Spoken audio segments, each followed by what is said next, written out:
Gacha Sepanfa, Mbote la famille, Otep, Otep, Otep. C'est votre frère Bangolo qui vous revient avec le poème du jour. Celui d'aujourd'hui s'intitule À plein nez. Dans le monde d'aujourd'hui, l'on est bombardé de senteurs de tout type, par les naturels comme des artificiels qui miment le naturel, trompent nos sens. Toujours plus d'essence pour toujours moins de sens. Tout le monde cache son essence derrière des essences, sans sens qui polluent nos sens. Dans ce trop-plein d'essence, il est facile de perdre la tête, de perdre les sens. Faute de connaissances sur l'essence comme sur l'essence des essences, on s'encense de contresens qui inhibent nos sens, nous emprisonnent dans le sensationnel, nous font perdre l'essentiel. Dans ce trop-plein d'essence, il est facile de perdre la tête, perdre les sens. Si on a tous un nez, qu'on respire tous le même air, on ne sent pas les mêmes choses, car comme le goût, ou tout autre sens d'ailleurs, l'odorat lui aussi doit être calibré pour être capable de différencier les odeurs, de sentir, mais aussi d'apprécier les saveurs. Suffit de boucher le nez pour ne plus sentir le goût de la nourriture. Du coup, les ancêtres ont dit souma pour dire odeur et souma pour dire saveur. Bien qu'on ait tous un nez, on ignore presque tous comment il fonctionne, comment il opère pour séparer des milliers de stimuli, la myriade d'odeurs que la nature a combinées. Comment s'y prend-il pour différencier les senteurs? Pourquoi doit-il le faire? En quoi est-ce important? Quelle est la science qui sous-tend la raison d'être des fragrances? Quelle est l'essence qui donne sens au sens des essences? Pour mieux comprendre la nature du nez, il faut sûrement demander aux maîtres, aux alchimistes qui en ont perfectionné l'art.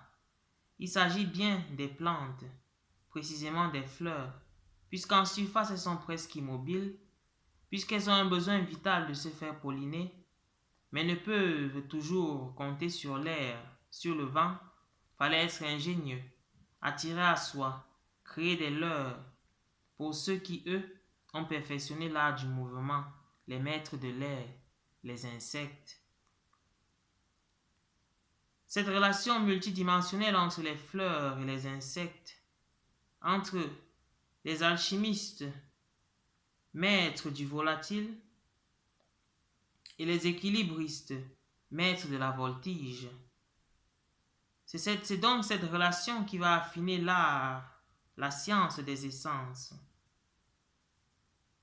C'est l'adoration des insectes pour le nectar que va se dorer l'odorat. L'odeur, c'est la marque qui renseigne sur la vibration, sur l'essence profonde des choses, sa nature intrinsèque. Il n'en saurait être autrement, puisque l'on sait que l'esprit c'est le vent, c'est l'air, donc c'est l'odeur. Du coup, qu'on soit en mesure de le percevoir ou non, vu que tout a une âme, tout a donc une senteur qui en émane. Les ancêtres ont dit l'âme pour dire odeur, senteur, et l'âme pour dire conscience, émotion du cœur. Les atomes qui constituent les molécules sont reliés entre elles par des liaisons qu'on appelle liaisons covalentes. Ce sont de petites cordes d'énergie qui permettent de maintenir stable la structure de la molécule. Plus elles sont molles, souples, élastiques, plus les senteurs qu'elles émettent sont reconnaissables. Les ancêtres ont dit souma pour dire odeur et souma pour dire comparer, assimiler, car ce que fait le nez, c'est d'écouter la vibration produite par les cordes des molécules que l'on hume. Si les molécules ont des vibrations similaires, eh bien elles produisent des senteurs identiques. C'est pour ça que certains paix et les œufs pourris sentent pareil.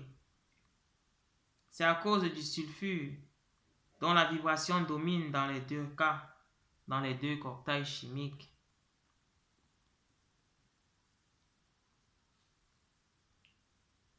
Du coup, si les anciens associaient le fait d'entendre et de sentir, ce n'était pas par distraction, mais parce qu'ils connaissaient le principe de la vibration à la base de la perception de ces deux sens.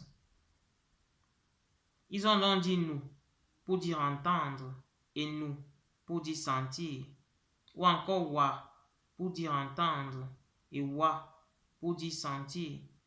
Ils ont dit l'âme pour dire sentir, d'où découle lambe, petit tambour à cordes. Le jeu des senteurs devient de plus en plus clair. Les fleurs frappent le tambour à cordes, des molécules dont les vibrations produisent des senteurs. Les odeurs qu'elles émettent dans l'air et qui attirent les insectes les font danser au rythme de cette attraction. Les ancêtres ne pouvaient donc pas être plus explicites puisqu'ils ont dit vous pour dire tam-tam, v pour dire avoir une odeur, sentir, et va pour dire trembler, bouger. Mieux encore, ils ont dit fofo pour dire frapper, battre, c pour dire odeur et c'est fofo pour dire fleur. Certaines variétés d'orchidées ont décidé d'utiliser la ruse et la déception pour attirer. Elles produisent des phéromones similaires à celles des reines d'abeilles. Du coup, les mâles, les bourdons accourent, prêts à s'accoupler, à expulser leurs semences. Mais ce sont eux qui se font ensemencer par l'orchidée qui les asperge de son pollen. Quand on pense que les animaux sont les plus malins, eh bien la nature nous renvoie là une belle leçon d'humilité.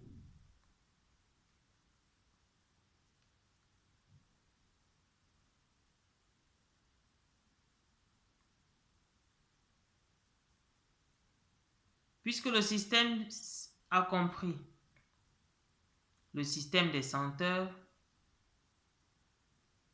il a commencé à l'utiliser pour manipuler l'humanité. Il a fait proliférer des odeurs artificielles, éclipser les odeurs naturelles, bannir les odeurs corporelles, du coup impossible de reconnaître par l'odeur ceux qui ont des âmes pourries. Tout le monde se parfume. Tout le monde se masque derrière des senteurs. Si les fleurs utilisent cet atout pour attirer, c'est parce qu'elles savent que toutes les perceptions sensorielles, celle qui le plus déclenche le processus mémoriel, c'est bien l'odeur. Il suffit des fois d'une presque odeur de coquille pour me téléporter droit dans la cuisine de ma grand-mère, attendant qu'il soit cuit pour m'en délecter. Si les ancêtres cultivaient des essences, fabriquaient des encens, c'est parce qu'ils avaient depuis longtemps compris que les principes actifs des senteurs activent des principes cognitifs du cerveau qui permettent de se connecter à des plans supérieurs de perception, d'activer des métasens, d'accéder à d'autres réalités. Si les ancêtres cultivaient des essences, fabriquaient des encens, c'est parce qu'ils avaient compris que le pouvoir harmonique de leur vibration permettait de purifier la pièce, de purifier l'air, protéger la maison. Mais aujourd'hui, si le vieux sage brûle de la sauge, s'il offre de la myrrhe aux ancêtres méritants, il est pris de mire, on le traite de sorcier et son sort est scellé. Les vrais sorciers vont venir le brûler. C'est ça la triste vérité. La triste réalité que crée notre ignorance de nos traditions, notre manque profond de science. Si les ancêtres ont cultivé des épices pour leur saveur et leur senteur, c'est parce qu'ils avaient compris qu'ils sont propices pour purifier le corps, apaiser le cœur, équilibrer la vibration de l'âme, de l'être, la rendre harmonieuse. N'est-il donc pas temps de faire revenir nos épices, retrouver nos encens, nos huiles essentielles, pour nous aider de façon naturelle à nous soigner, nous purifier, nous remémorer qui nous sommes, retrouver notre essence. N'est-il donc pas temps de cesser de nous cacher derrière de faux encens, derrière de fausses essences et de faux parfums? N'est-il donc pas temps de retrouver le doux parfum de notre essence corporelle, retrouver la douce mélodie de notre âme qui essaime et qui attire, qui unit la société autour d'une odeur de bonheur? Otep, otep, la famille. Otep, otep.